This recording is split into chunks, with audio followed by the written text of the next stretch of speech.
For 872 days, the people of Leningrad were forced to eat wallpaper paste and boiled leather just to survive.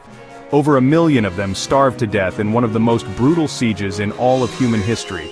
But what if I told you that another story of incredible sacrifice, one that involved the only invasion of North American soil during World War II, has been almost completely wiped from our history books? How can one tragedy become legendary, while another is almost completely forgotten? Let's figure out why some stories endure and others fade away. It's late summer, 1941. German and Finnish forces have just slammed a ring of steel around Leningrad, the Soviet Union's second-largest city. The goal wasn't just to capture it, it was to wipe it from the face of the earth. Hitler's orders were chillingly simple: blockade the city, shell it without mercy, and let starvation do the rest. Inside, 2.5 million civilians were trapped.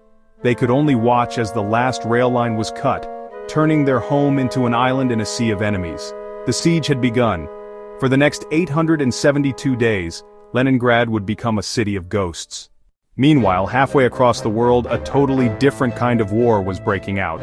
In June of 1942, Japanese forces invaded the Aleutian Islands, a remote, storm-blasted chain of volcanic islands in the U.S. territory of Alaska. Think about that. For the first time since the War of 1812, American soil was occupied by a foreign enemy. The news sent shockwaves through the American public. But this brutal campaign, fought in freezing, unforgiving conditions, was almost immediately overshadowed by the massive battles in Europe and the Pacific. It quickly earned a new name: the Forgotten Battle. Back in Leningrad, the first winter of the siege was beyond catastrophic.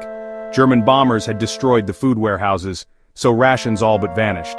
The official allowance for a civilian dropped to just 125 grams of bread a day, a single slice often mixed with sawdust just to give it bulk. People were desperate. They ate family pets, boiled leather belts into a disgusting broth, and scraped the paste from wallpaper to get at the potato starch. Death was everywhere. People would simply collapse in the street from hunger and exhaustion, their bodies left frozen for weeks. In 1942 alone, starvation killed an estimated 650,000 people. In the Aleutians, the suffering looked different. It wasn't a story of mass starvation, but of a brutal fight against both a determined enemy and a relentlessly hostile environment. Many of the American soldiers sent there had been trained for desert warfare in California. Now they were thrown into a nightmare of dense fog, hurricane-force winds, and relentless cold. The fight to retake the island of Attu became a savage, hand-to-hand struggle up frozen mountainsides. But there was another, hidden cost. The native Unangax people of Attu were captured and shipped to internment camps in Japan. Meanwhile, the U.S. government forcibly relocated other Aleut communities to squalid camps where many died from disease, never to see their homes again.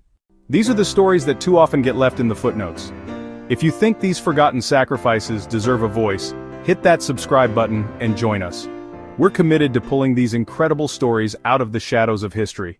When the siege of Leningrad was finally broken in January 1944, the scale of the loss was almost impossible to grasp. The total death toll, civilian and military combined, is estimated to be as high as 1.5 million people. To put that in perspective, more civilians died in Leningrad than the total number of American and British soldiers killed in the entire war, combined. In the Aleutians, the fighting cost thousands of American, Canadian, and Japanese lives, a terrible price for a battle that history would barely remember. So why? Why do we remember one and not the other? It really comes down to scale, narrative, and politics. The sheer scale of horror in Leningrad was so immense that it became a defining symbol of Soviet suffering and resilience, forever marked by the promise, no one is forgotten, nothing is forgotten. But the Aleutian campaign?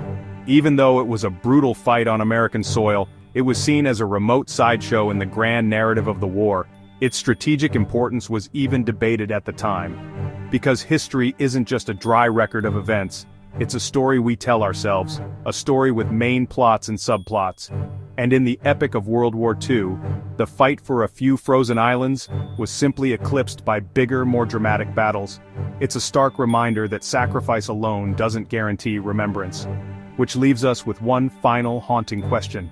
What other crucial stories, what other forgotten sacrifices, are still out there, waiting to be told?